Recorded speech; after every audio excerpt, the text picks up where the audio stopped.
Donc, ça fait maintenant plusieurs années que vous travaillez ensemble. Donc, vous, Grégory, qu'est-ce qui vous a donné l'envie De travailler avec Alex? Non. De réaliser votre premier film? Et vous, Alexandre, en tant que réalisateur, quel conseil vous avez pu lui donner? S'il n'y a pas vraiment de... Il n'y a plus de ce rapport-là entre nous. On s'est rencontrés, on avait 10 ans, on a grandi ensemble. On travaille ensemble depuis qu'on a 10 ans aussi, donc ça fait 26 ans. Même si on ne travaillait pas, mais on a commencé à échanger, à être passionné par ce qu'on faisait, par ce métier, par le cinéma, par l'écriture. C'est ça qui nous a vraiment, qui a scellé notre amitié. C'était ce plaisir qu'on avait à écrire des histoires quand on était au collège, au lycée, et à développer tous ces univers qui n'étaient pas très bons à l'époque, mais qui se sont, j'espère, améliorés avec le temps.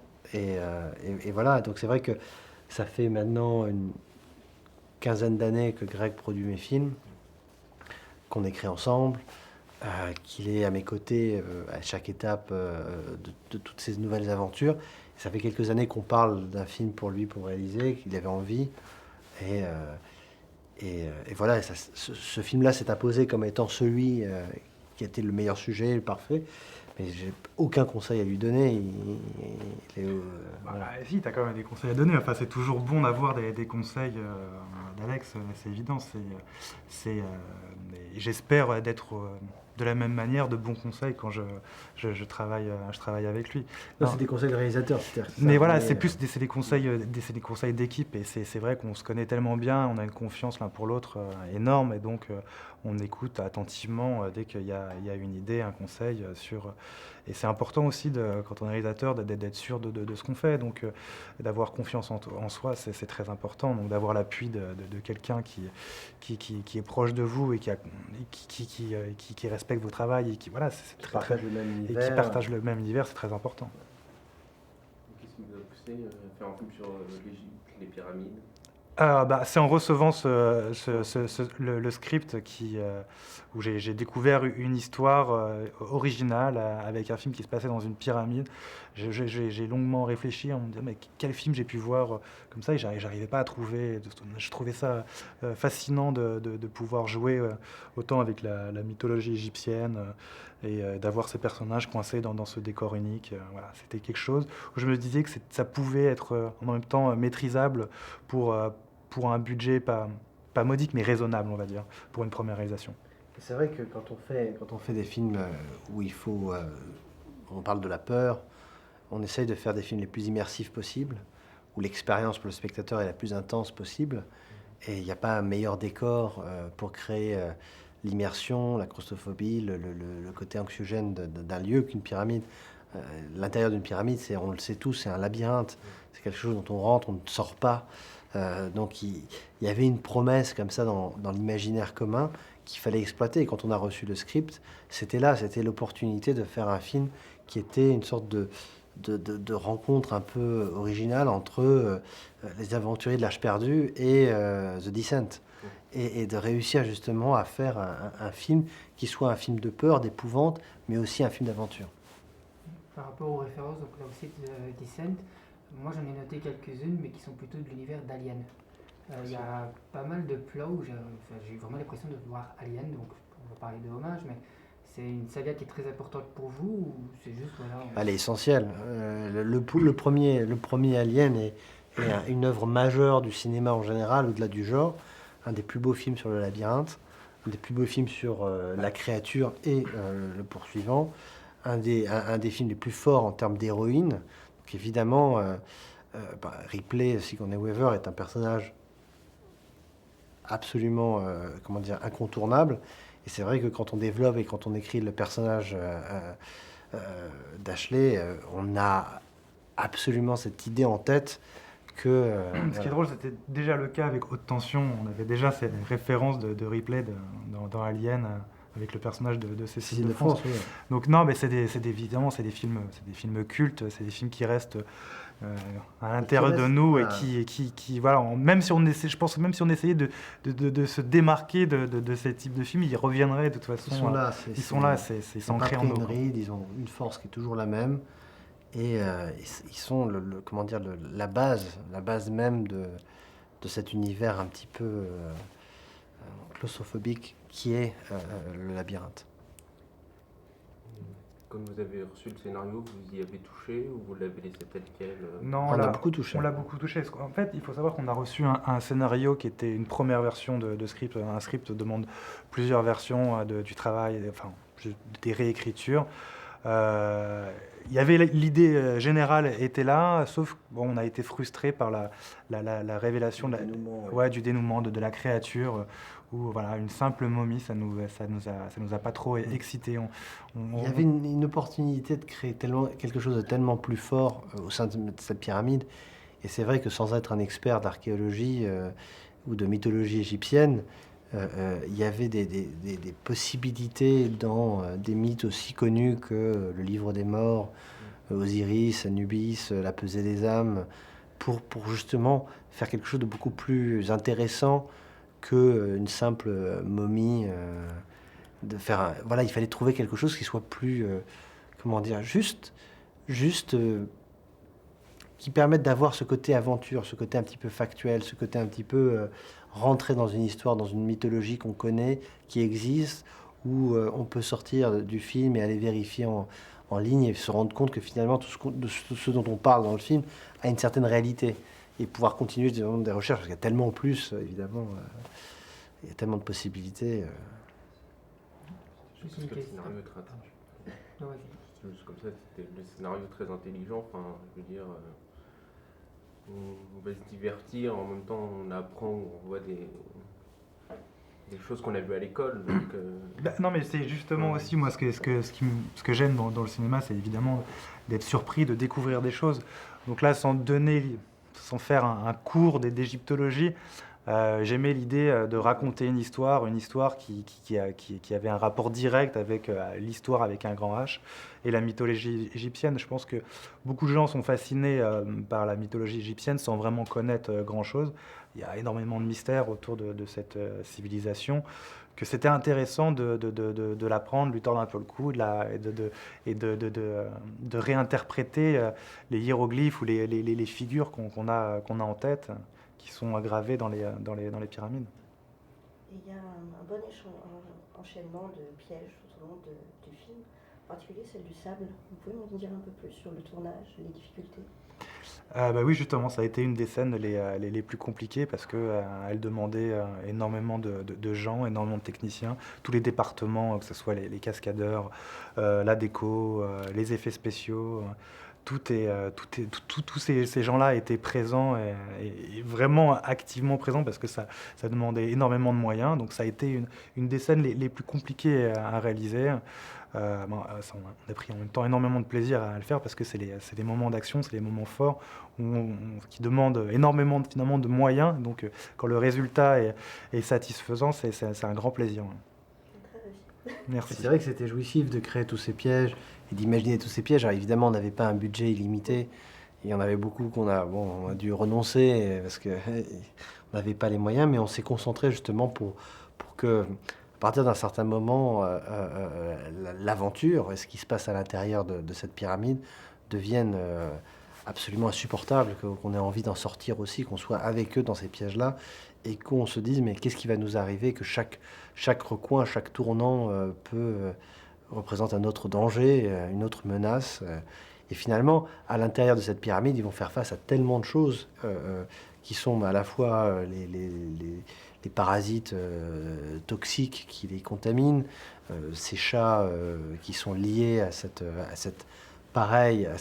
mythologie, tous les pièges qui ont été mis en place, et évidemment le maître des lieux qui les attend. Donc il y a énormément de choses avec lesquelles jouer. Évidemment, on était aussi dans un budget qui était limité, mais justement, c'était notre priorité. On voulait absolument faire aucun compromis là-dessus et réussir justement à avoir ces pièges-là. Et la scène du sable est une des scènes les plus réussies du film parce que justement, elle amène à la fois un concept, une idée.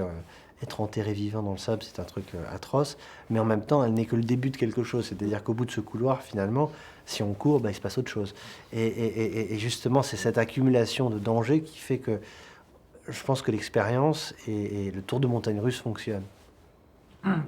Là, c'est vraiment, on est dans l'hommage directement à Indiana Jones, où justement, c'est ces péripéties qui s'enchaînent les unes après les autres. Et voilà, c'était aussi l'envie de faire ce film, d'arriver dans ces péripéties qui s'enchaînent. Pour toi, ce qui est fort, je trouve justement, c'est que on arrive encore à être surpris. Et ça, c'est quelque chose qui m'a marqué, c'est que souvent dans les films d'horreur, maintenant on se dit, ouais, ok, bon, on a déjà vu. Et là, à chaque fois, je me suis dit, ah oui. Et ça, c'était déjà dans le scénario ou c'est vraiment votre style à vous de se dire, ben non, on va les surprendre, on va aller là. On peut pas trop s'envoyer des fleurs, mais je pense qu'il y a beaucoup de ce qui se passe. Le scénario original avait une force qui était ce prémisse, ce point de départ. Trouver cette pyramide ensevelie dans les sables et les autorités égyptiennes qui demandent de partir au moment où... Voilà, et de rentrer malgré tout à l'intérieur et de prendre le risque de rentrer sans être préparé. Mais à partir du moment où on rentre dans la pyramide, ce qui se passe à l'intérieur, c'est vraiment quelque chose qu'on a développé.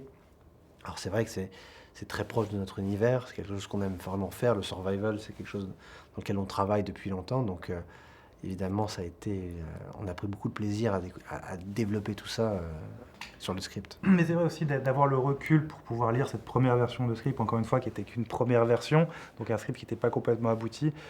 Ça nous permet aussi d'avoir le recul pour se dire, tiens, ça c'est une bonne direction, ça c'est une mauvaise direction, où on devrait, où est-ce qu'on devrait surprendre, où est-ce qu'on est surpris tout simplement, quoi. Donc, d'avoir ce recul, c'était aussi important. Chose qu'on n'aurait pas forcément eu si on était à l'origine du script. Donc là, pour le coup, vous mélangez found footage et caméra traditionnelle. Est-ce que vous avez pensé à faire totalement found footage ou Non, c'était prévu, le script était écrit comme un found footage, mais c'était pas ma volonté de respecter ça. Non, j'avais justement envie de faire un film, on va dire, plus traditionnel. Et surtout, ce qui m'embêtait dans cette première version de script, c'était que le found footage était un moyen plutôt pour éviter de montrer les choses. Et je ressentais comme une certaine, je pense que Alex c'était pareil aussi, une certaine frustration là-dessus. Et nous, voilà, quand on fait des films, on a envie de montrer un maximum de choses, de partager un maximum de choses et pas être contraint de pas être... D'avoir un cache-misère. Voilà, de pas utiliser ce médium comme un simple cache-misère et d'avoir une caméra agitée et des gens qui courent dans tous les coins, ça n'a aucun intérêt. Mais c'est surtout que, moi je trouve que bon, le found footage en effet a des limites. Des fois ça donne des choses extrêmement réussies, mais c'est vrai que par exemple d'avoir tout d'un coup, juste comme Greg l'a utilisé, le found footage comme outil narratif pour accélérer le début du film et la présentation des personnages et permettre de rentrer plus rapidement dans la pyramide, je pense que c'est ça qui était malin, et justement de pouvoir rentrer dans un film plus traditionnel dès que on rentre dans cette pyramide-là.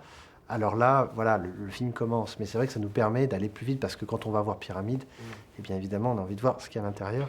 Donc, Et puis c'est une manière aussi de déstabiliser le spectateur. D'un seul coup, qu'il n'y a qu'un seul point de vue, il rentre dans la pyramide et là, il y a d'autres points de vue. Il ne sait plus d'un seul coup où il va. Il est plus guidé par une simple caméra. Donc, justement, c'est ce qui fait aussi la force du film, du coup.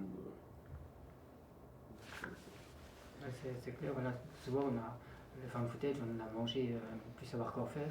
Et là, justement, je trouve très très fort avec ce film-ci, effectivement, d'avoir à la fois un peu de found footage. On a l'impression, voilà, il en fallait un petit peu, qu'on l'a mis. Et c'est là où moi je retrouve tout à l'heure à vous deux, c'est de se dire, eh ben non, voilà, ils n'ont pas fait qu'un found footage, ils ont proposé quelque chose de vraiment unique, de leur patte à eux. Et bon, à part vous féliciter pour ça, mais bon, ça fait un peu. Mais voilà, mais chapeau, parce que c'est vrai qu'on a vraiment deux films, et pour toi qui se complètent totalement, je trouve ça, mais voilà, encore une fois, vous êtes parvenu à nous surprendre, mais ça. merci beaucoup. Non, puis ça fait plaisir d'entendre ça parce que vraiment on s'est battu pour ça, pour avoir espérer avoir ces réactions. Donc je suis très content que vous ayez pu ressentir ça parce que c'était le but, quoi. Donc merci à vous. Et comment vous avez rencontré le compositeur Nima Frakrara. Ouais, je l'ai rencontré à travers le producteur Scott Silver. Ils avaient déjà travaillé ensemble sur un film précédent. Alors, en fait, il s'est trouvé qu'au moment où on devait faire la musique du film, j'aurais voulu travailler avec Rob, qui avait fait la musique de Maniac, qui est un compositeur extraordinaire. Malheureusement, il travaillait en même temps sur le film, sur Horns, sur le film d'Alex, donc il ne pouvait pas faire les deux films. Et donc rapidement, j'ai dû me tourner vers quelqu'un d'autre. Et Scott Silver, le producteur, m'a présenté Nima. Et j'ai tout de suite accroché. J'ai aimé sa motivation. J'ai aimé aussi l'idée qui qu'il ait envie de changer, d'arriver avec un nouveau style de musique, et de nouveaux sons, des nouveaux instruments qui pouvaient paraître comme des instruments sortis tout droit de l'Égypte ancienne, où on avait l'impression d'assister à des sacrifices rituel, ou à rituels et des cérémonies. Voilà, c'est toute cette ambiance-là que je voulais avoir, et Nima l'a très bien compris. Donc ça a été vraiment un plaisir. Il a travaillé très vite dans des conditions difficiles. Ça a été vraiment une super collaboration. Une fois encore, c'est ce qu'on retrouve un peu dans votre cinéma à vous, c'est à savoir, aussi bien visuellement mais également sonore, des sons qu'on n'a pas spécialement auxquels on s'attend. On parlait de Maniac, c'est clair que la musique, au départ, on ne s'attend pas à retrouver cette musique, et finalement ça fonctionne, mais juste parfaitement, quoi. Il n'y a pas une fausse note, il n'y a pas un moment donné où je dis « Oh, c'est étrange », non, c'est juste nickel. Et pareil avec Pyramide, je me suis dit « Ah ben voilà, c'est pas le cliché, c'est vraiment une musique qui est vraiment... voilà, qui retranscrit l'ambiance, mais qui en même temps surprend, encore une fois. Et ça, je trouve ça vraiment plutôt pas mal, et c'est des choses qu'on retrouve dans votre cinéma. Et justement, ça me permet d'arriver à la question. On retrouve ça dans votre style, mais pas spécialement dans les suites. Et moi, je voulais un peu savoir, est-ce que vous regardez les suites aux films que vous avez proposés ou pas, et en même temps, est-ce que vous n'avez pas une crainte qu'on fasse la Pyramide 2 sans vous, comme on a pu le voir avec La Colline à des yeux 2, ou Piranha, ou Mirrors, voilà, qui sont des suites, bon, no comment. Mais déjà, qu'est-ce que vous en pensez, et surtout, est-ce que vous les avez déjà vus, au moins les suites? Moi, je les ai pas regardés. Moi, j'ai vu la Colline 2, j'ai pas vu Mirrors 2, j'ai pas vu Piranha 2. J'ai beaucoup de mal parce que il se trouve, bon, c'est signe de succès quelque part. Hein. Le côté positif, c'est que s'ils font des suites, c'est que ça a marché. Mais c'est vrai qu'à chaque fois, pour des raisons différentes, à part Mirrors, sur Piranha et sur La Colline, on avait des suites. On avait des idées de suites possibles qui étaient, à mon avis, bien meilleures. Et on ne nous a pas laissé les faire pour des raisons de budget sur Piranha, pour des raisons d'ego, je pense, sur La Colline. Et c'est dommage. Et c'est vrai que je pense que dans tous les cas, les suites ont nui quelque part au film original. Alors sur Pyramide, d'abord, je pense pas qu'ils aient le droit de le faire sans nous. Non, je crois que celui-là, Celui-là, ils devront se retourner vers nous pour nous demander, je pense. Voilà. Mais c'est vrai que... Non, j'espère... Pyramide 2, je sais pas. Mais j'ai l'impression qu'avec ce film, on a touché une sorte de presque nouveau sous-genre qui est le film d'horreur archéologique, quelque part, et qui était une promesse assez intéressante pour plein d'autres sujets et plein d'autres films. C'est-à-dire que c'est vrai que... Plein d'autres cultures et d'autres civilisations. Exactement. On pourrait gratter et ressortir d'autres monstres, d'autres histoires, quoi, tout aussi intéressantes. Des aspects comiques.